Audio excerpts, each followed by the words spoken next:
Hello and welcome to Coffee with Carey. Thank you for stopping by today to see what I wanted to talk about. What I wanted to share with you is that I have 7 dating hacks for 2021. We're almost to Valentine's Day, and I don't know if that means anything to you. It never really meant anything to me. It's kind of not who I am. Hallmark holidays aren't my jam, but that doesn't mean they're not special to you. And you still have about a week to get yourself maybe on the dating app and have a date on the 14th. That would work out great. Maybe you would get lucky in the way of finding somebody that you connect with on that date, and that would be the beginning of something beautiful to share with another person. Maybe it'll take you a little longer, but 2021 is going to be your year. It's going to be all of our year. We deserve it, and fingers crossed. If you're ready for my 7 dating hacks for 2021, stick around because that's what's up. So what I was thinking is that the vaccines are around now. I know plenty of people who have been vaccinated. It's starting to feel like have rounded the corner and the end is in sight, and that things by this summer, for sure, I'm really feeling positive about the summer months. Looks like we could be back to hanging out in person if you're a person who has been kind of keeping to yourself and staying at home more, maybe put dating on hold for a while like a lot of clients of mine have, that I think we should be out there again in the not too distant future. So I'm thinking, what is dating going to be in 2021? And these are some of the hacks, things that have come up in conversations with clients, matchmaking clients and coaching clients, as you know, which is where most of my content comes from. Conversations I have with them, I share with you here.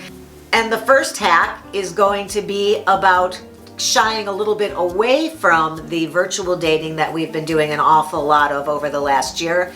And I wanted to mention the fact that perhaps dinner or drinks, which are my typical go-to, or a walk, sometimes a walk. But I'm thinking that for 2021, I'm really excited about planning dates for people and recommending to clients that they look for something that's more of an experience dating instead of the virtual or the cocktail sitting and watching somebody eat or drink. You still need that second date to find out what that person does when they move. Is that somebody you're attracted to? I think it's not always easy to gauge chemistry when you're just sitting across from somebody watching them lift a glass to their lips and put it back down. Of course, conversational chemistry is easy to gauge on a first date, but I feel a lot of people are still on the fence after a first date. And if you want to know for sure whether this is going to be moving forward and there is physical chemistry, maybe do something physical. I was thinking this week about somewhere, an article I read, and actually they plays right into the Bachelor show. They often do things that are like dangerous. Bungee jumping off of a bridge, those chairs at the carnival that swing up into the air at, 1,000,000 miles an hour. But they say that doing something dangerous, slightly dangerous, a little risky perhaps, brings people together in a way that regular dates just wouldn't do that. It's a special kind of bonding from making it through an experience where you had some type of trepidation or fear going into it. If you both do that and come out on the other side, there's an instant connection that you wouldn't have had otherwise. So think about what you want to do as an activity. I don't care if it's bowling or it's playing frisbee outside or if it's bungee jumping, skydiving maybe. I don't know, skydiving would be good. I have a new client who mentioned that she was doing something called dinner at 8, dinner for 8. It was 8 people that get together once a month at a dinner table. It's 4 guys and 4 gals, and I think it is at 8 o'clock as well. But dinner for 8 at 8, and meeting new people that way. And what I was thinking is that back in the day when I was singing, we used to play at singles events all the time, which was just they would rent a big banquet hall and would be singles between the ages of 30 to 60, and people would show up and mingle and chat. But I thought a different way to get out there and meet people would be to check your local listings and check your meetup groups and see if there's any type of speed dating or group dating, 8 people dating, that would be interesting to you. I think it's just another way to get out there and meet people that doesn't start with swiping. And I think that would be refreshing in 2021. So a hack would be to check out your options that don't require you doing this. Dating hack number 3. I don't remember which episode it was, but recently I mentioned pheromones and the fact that we are, like, what kind of control do we have about connecting with people when pheromones play a role?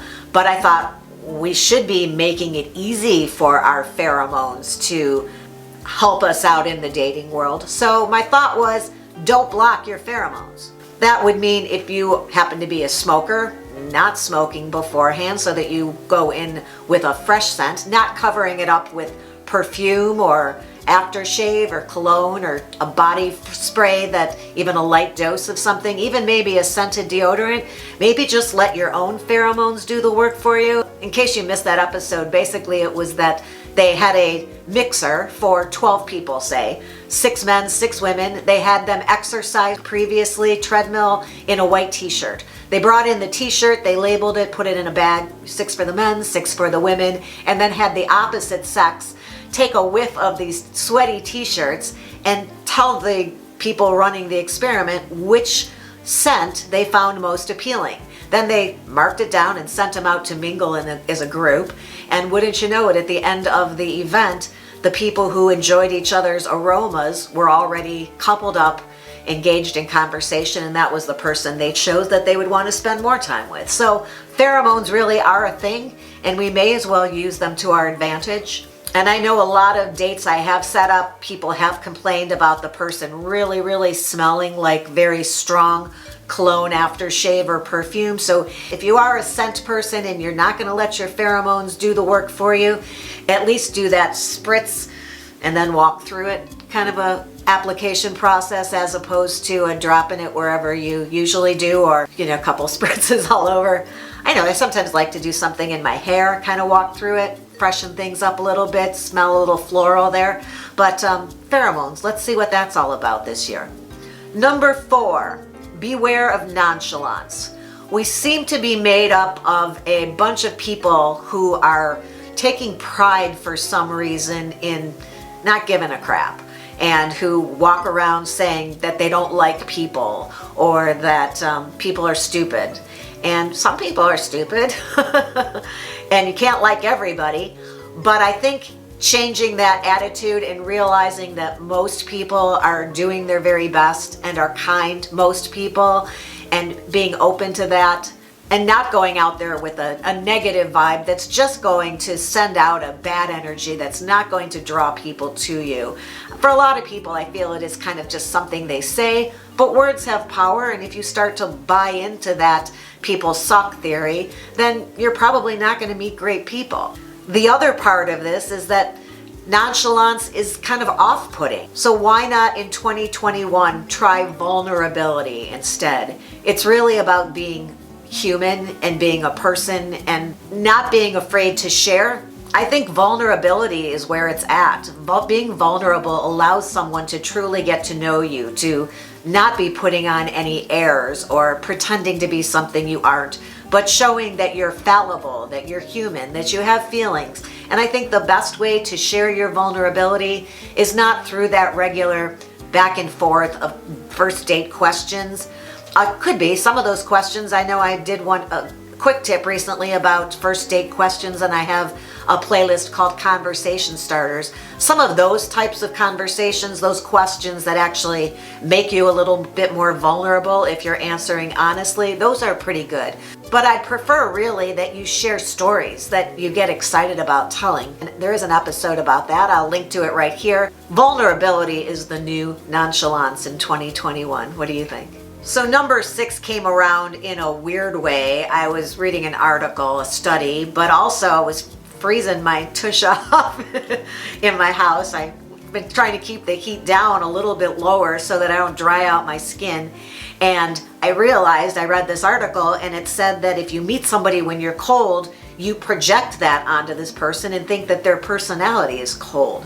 Whereas somebody you meet in the sunshine or in a warm room or near a fire, you project that warmth onto this person. So while we ride out the rest of winter, try saying that 3 times really fast. while we ride out the rest of winter, why don't you make sure that you have a warm drink in hand? Yes, they did mention that a warm cup of coffee or tea would be also projected on you as being a warm person, and make sure your date or your new partner here is also drinking something warm as opposed to shivering somewhere, and you will reap all the benefits of surrounding temperature and the temperature of the beverage you're drinking. They even said that if the room is hot, they think you're hot.